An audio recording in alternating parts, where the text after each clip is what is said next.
अमर की एक कपड़े की दुकान थी। शहर के सबसे महंगे बाजार में उसकी दुकान पर हमेशा भीड़ लगी रहती थी। उसके पास पैसे की कोई कमी नहीं थी। महंगी गाड़ी, आलीशान बंगला जिसमें वह अपने परिवार के साथ रहता था। परिवार में उसकी पत्नी रेखा और उसके माता पिता थे। एक दिन अमर अपनी गाड़ी में पत्नी के साथ घूमने जा रहा था। वह एक हिल स्टेशन पर पहुंच जाता है। होटल में उसका कमरा बुक था। वह काउंटर पर पहुंचता है और कमरे में उसकी बुकिंग के बारे में पूछता है। अमर काउंटर रजिस्टर में साइन करता है। तभी मैनेजर एक वेटर को बुलाता है। मैनेजर उससे कहता है, साहब का सामान तीसरी मंजिल पर कमरा नंबर 306 में रखाओ। वेटर सामान लेकर आगे आगे चल देता है। अमर और रेखा दोनों उसके पीछे पीछे चल देते हैं। लिफ्ट से होते हुए वे सभी कमरे में पहुंच जाते हैं। कमरे में सामान रखकर जब वेटर वापस जाने लगता है तो अमर उससे कहता है, सुनो, ये लो टिप। अमर 100 रुपये निकालकर वेटर की ओर बढ़ा देता है। लेकिन यह क्या वेटर पैसे न लेकर वापस जाने लगता है। अमर उसे रोकता है। अमर उससे कहता है, अरे ये हम अपनी खुशी से दे रहे हैं, रख लो, तुम्हारे मैनेजर से हम कुछ नहीं कहेंगे। वेटर चुपचाप पैसे अपनी जेब में रख लेता है। तभी अमर उसे रोकता है।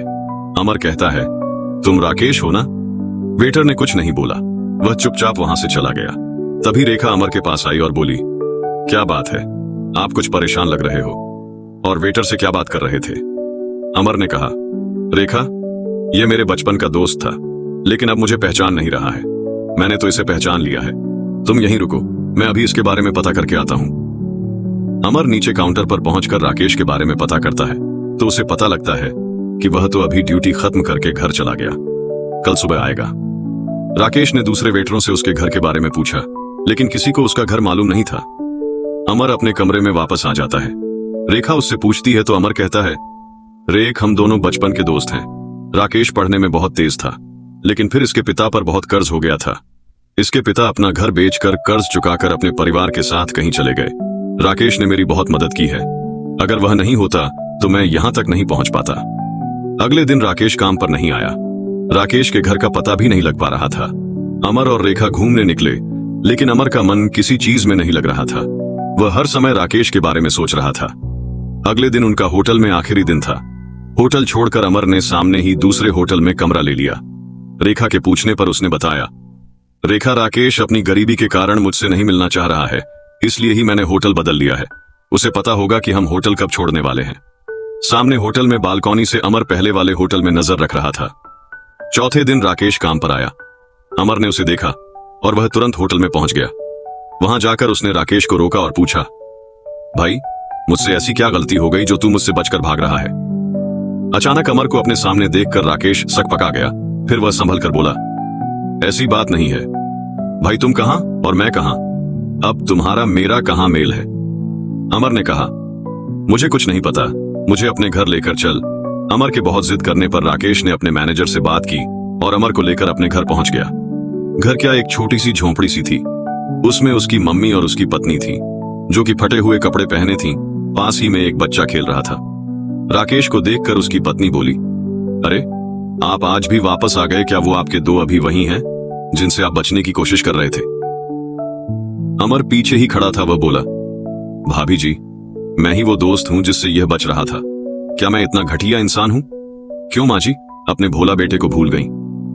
राकेश की बूढ़ी मां ने चश्मा लगाकर ध्यान से देखा तो उनकी आंखों से आंसू निकल आए।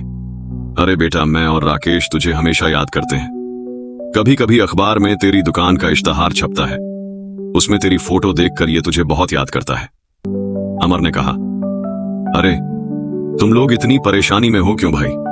तू मुझसे मिलने क्यों नहीं आया? राकेश ने अपने आंसू पोंछते हुए कहा, भाई, मुझे लगा तू मुझ गरीब को पहचानेगा या नहीं। वहां कहीं तूने मेरी बेइज्जती कर दी तो मेरा जीना मुश्किल हो जाएगा। तभी राकेश की पत्नी बोली, भैया, इनकी कोई गलती नहीं है। आप ही देखो हम किस हाल में हैं। ऐसे में तो अपने भी मुंह मोड़ जाते हैं। इन्हें इसी बात का डर था। खैर, आप बैठो, मैं आपके लिए चाय बनाती हूं। अमर बोला, चल अपना सामान बांध ले, मेरे साथ चल। दोनों भाई मिलकर दुकान चलाएंगे। मेरी 3 दुकानें हैं जो मुझसे नहीं संभल रही हैं। राकेश ने कहा, नहीं भाई, मैं ठीक हूं, तुझे मैं आज भी याद हूं, यही बहुत है। अमर ने उसे डांटते हुए कहा, तेरा तो मुझे पता नहीं, लेकिन अपनी मां और भाभी को मैं इस हाल में नहीं देख सकता। मैं इन्हें ले जा रहा हूं, तेरा मन हो तो आ जाना। राकेश मना करता रहा, लेकिन अमर नहीं माना। वह बोला, जानता है तूने बचपन में मेरी कितनी मदद की है। मैं कितना गरीब था, मेरे पास किताबें खरीदने के पैसे नहीं होते थे। तूने मुझे अपनी किताबें दी और स्कूल में इसी बार पर तेरी कितनी पिटाई होती थी। आज मैं जो कुछ भी हूं तेरी वजह से हूं। वैसे बाबूजी कहाँ गए? राकेश बोला, भाई वो तो गांव छोड़ने के 6 महीने बाद ही खत्म हो गए। उन्हें लग रहा था उनकी वजह से उनका परिवार मुसीबत में है, तब से हम ऐसे ही गुजर बसर कर रहे हैं। अमर उन्हें सामान बांधने का बोलकर वापस होटल आया और रेखा को सारी बात बताई। रेखा बहुत खुश हुई, उसका पति अपने दोस्त की मदद कर रहा है। दोनों ने जाकर राकेश का सारा सामान ट्रक में चढ़वाया, उन्हें अपने घर ले आए। वहां दोनों भाइयों की तरह रहने लगे। राकेश अब धीरे धीरे काम सीखने लगा। अमर ने एक दुकान की पूरी जिम्मेदारी राकेश को सौंप दी थी। इस तरह एक दोस्त ने अपने दोस्त का कर्ज चुकाया। दोस्तों, कहानी पसंद आई हो तो लाइक और सब्सक्राइब करना ना भूलें। धन्यवाद।